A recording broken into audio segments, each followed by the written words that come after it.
Hai că aproape ai ajuns sus. Păi da, dar... Și?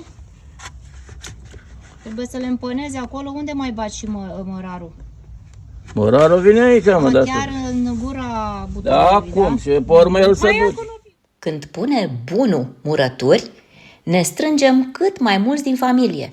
Buna, băieții, nurorile, nepoții, să dăm o mână de ajutor, dar mai ales pentru plăcerea de a fi împreună la o clacă, de pe urma căreia beneficiem cu toții. Treaba merge mai repede când e lume multă și veselie.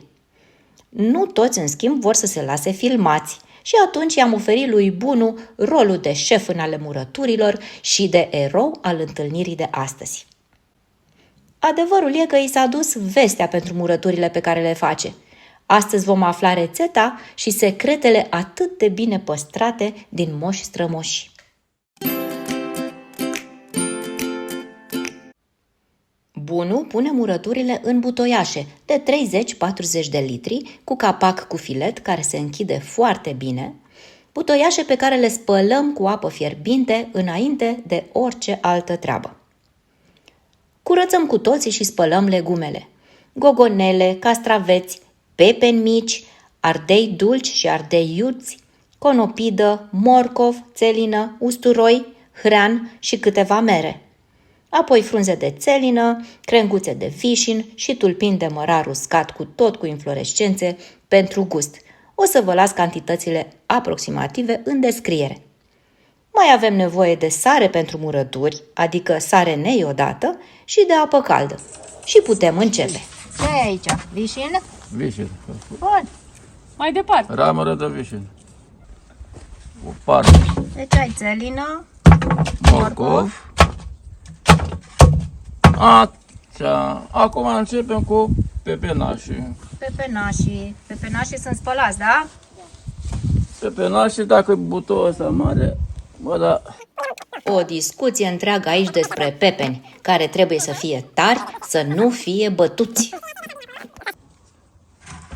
Deci îi așezi așa bine acolo. Se așează pe fund și după aia se împănează cu gogonele, usturoi, ăsta, hrean, dăm și o legătură de mărar,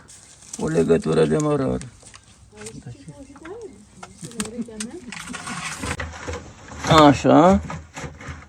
Și acum începe cu gogonelele, ardei. Deci i-ai împănat bine, da? Da. Așa, bun. Nu dai cu gogonele. Începe Gogonelele l-ați făcut gaură? sunt înțepate toate Așa. cu furculița, Toate da? gogonelele sunt înțepate ca să poată să intre saramura mai ușor în ele. Bun. După ce am pus un strat de gogonele pe fund împreună cu pepenașii,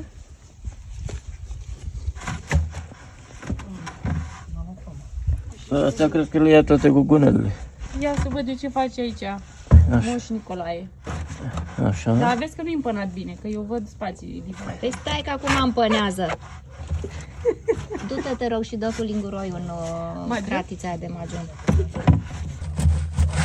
Așa. Deci secretul e să fie foarte bine împănate.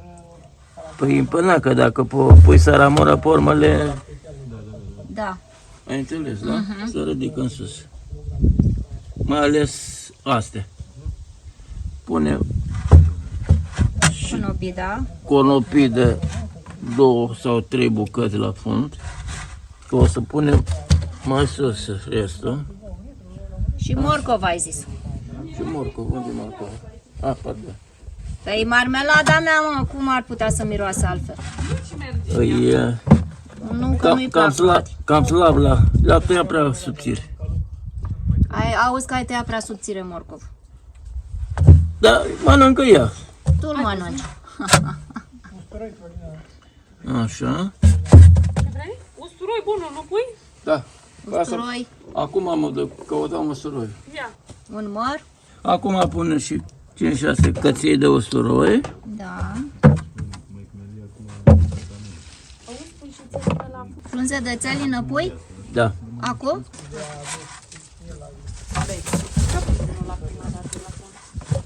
Așa. Nu știu, mă, că filmă. A pus frunze de vișin. Am pus frunze de vișin. Așa. E înțepat cu furculița, da? Da. Așa. Așa. Acum punem și ardei iute. Ardei iute de toate culorile și De toate aromele. culorile. Așa. Pe ăștia îi înțepi? Nu, mai Îi rupi. Pur și simplu. Bun. N-are rost să știi. Vezi că o să te piște mâinile. Da, Chiar că ai grijă. hai să vezi cum îmi dă până la ochi. Și un Gata, clopoțel. ajungi. Bun. Bun. Mai departe. O luăm de la capăt. O luăm de la capăt, iară. Hai că are desa mai mult. Dai Așa cu că morcov, cu țelină. Hreana ai pus? Ia? Da. Cum să nu? Uite la aici. Am pus, nu știu, de sus. Nu am văzut. Hrean se pune, nu trebuie să pună prea mult hrean, pentru că se întăresc. Se întăresc prea tare, da? Da. Hreanul se pune să le țină un pic când sunt murate și mai le acidulează o leacă. Dar nu pui cam mult morcov acum? Nu, mă, că îi dau cât morcova. Așa, Dai cu o luăm pepene. de la început. Castraveți. Am pus. Măr? Bă, Ia uite că îi înțepa și mărul. Ha. Bun. așa. Mai dă minut. Mamă cum arată. Deja îmi plouă în gură. Da? Da. Păi stai cu gura închisă. Pe aici, dacă punem să îmbină cu... Păi și nu lasă morcovul să se ridice. Și nu se E bun ridică, așa. se ridică astea.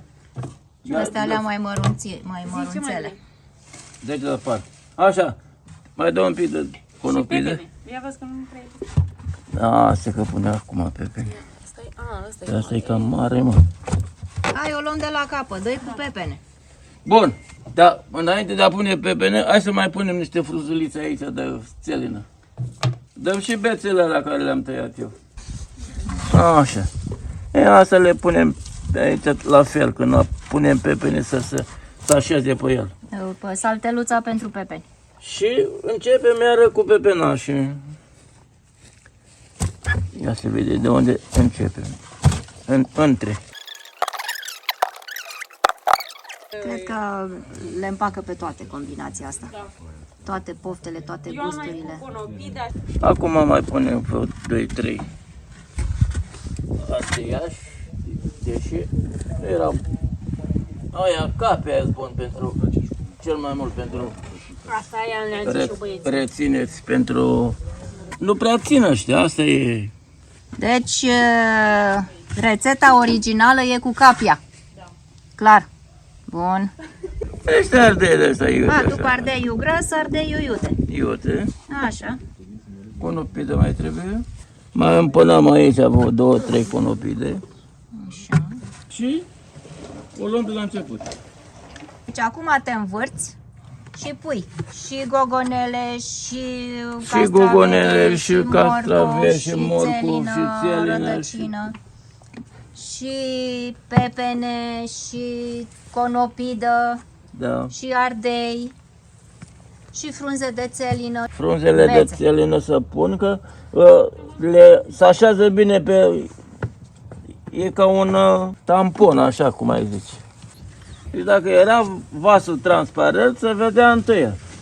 Mecheria mai mare este altă, că unii fac o prostie când și varza și burăturile le vântură. Ce mai rău. Păi ce fac murăturile când pun fermentate? Degage bioxid de carbon. Dioxidul de carbon e un gaz inert. Și dai gazul ăla inert care o ține perfect și bagi aer ca să fermenteze. Înțelegi? Da. Deci nu le vânturi? Nu. Eu niciodată nu vânturi varza. Da, varza de ce o vânturi? Nu vântură. Cine Nici varza? Absolut. Ce tare! Cum? E foarte simplu în cazul ăsta. Păi cea mai mare greșeală, mă. Înțelegi din punct de vedere chimic ce să... Absolut. Înțeleg că mi-a plăcut chimia tare. E bună, e bună.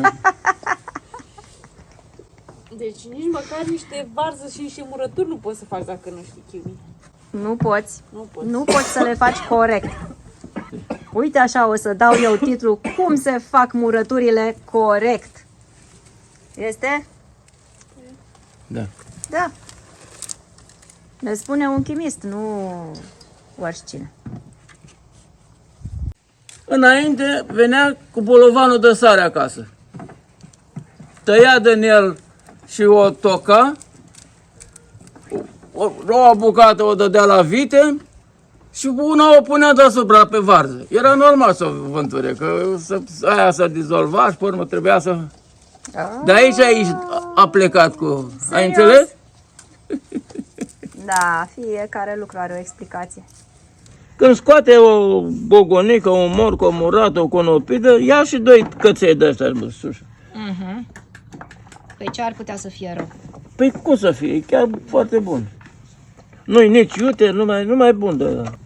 Tu ce faci aici, domnișoară? Hai și eu, ce am învățat. Ca și copiii, una mai mică așa. Bravo, așa se învață, uite. Bravo, ai stil. Am, dacă nici eu n-am. Dar n-ai mai pus bețe de Nu mai mărat. trebuie, că am pus sus și mai pun și deasupra. Când ubli la ele și dai și aia, una să le iei deasupra și să dai deoparte și ți-ai murătura, și ai la fur care nu mai umbli cu el. Alta e să umbli printre ele. Ai înțeles? Da, da, da. Asta. Deci cel mai important e să fie la fund și Da, deasupra. cum, sigur. Hai că aproape ai ajuns sus. Păi da, da. Și trebuie să le împănezi acolo. Unde mai baci mărarul? Morarul vine aici, mă, de Chiar asta. în gura Da, butonului, acum. După ce am completat bidonul cu toate produsele, acum punem pieșine. Uite așa, că o coroniță o pui. Păi da, așa. Uite așa. Un capac, vedeți, care este și ăsta are tanin și e bun Conservat. pentru zeamă, da. Perfect. E, asta dacă pui apă, nu mai vin sus. Închidem frumos până facem saramura. Da, așa. Saramura e de 30 de grame de sare la litru de apă. Să se dea în clocot. După aia să lasă un pic să decanteze impuritățile și să toarnă în... Fierbinte o torni? Păi nu fierbinte, că mai caldă. Cald. Să umple până sus Da. la capac și să lasă vreo oră că să se umple toate spațiile cu apă. Da. Ai înțeles? Mai bate vreo 2-3 ori ca să-ți facă oră și până mă pui. Până am pus capacul și mă umblăm la el la Sfânta Așteaptă. Sfânta așteaptă. Până E cam așteaptă târziu. Eu vreau mai repede. în decembrie. Bun, perfect. După ce am umplut toate butoiașele conform recomandărilor atât de prețioase ale lui Bunu, am făcut și saramura și acum rămâne să o mai turnăm și să punem capacele peste vreo oră. Dar nu prindeți la față. Nu prind pe nimeni. Nu prind pe nimeni, stai liniștit. Alte conserve sănătoase, fără zahăr și rețete cu ingrediente din grădină găsiți în colecția ce tocmai a apărut pe ecran. Până la o nouă întâlnire, vă doresc ca de obicei sănătate, că e mai bună decât toate. Ia uite cum e zvâlele de aici.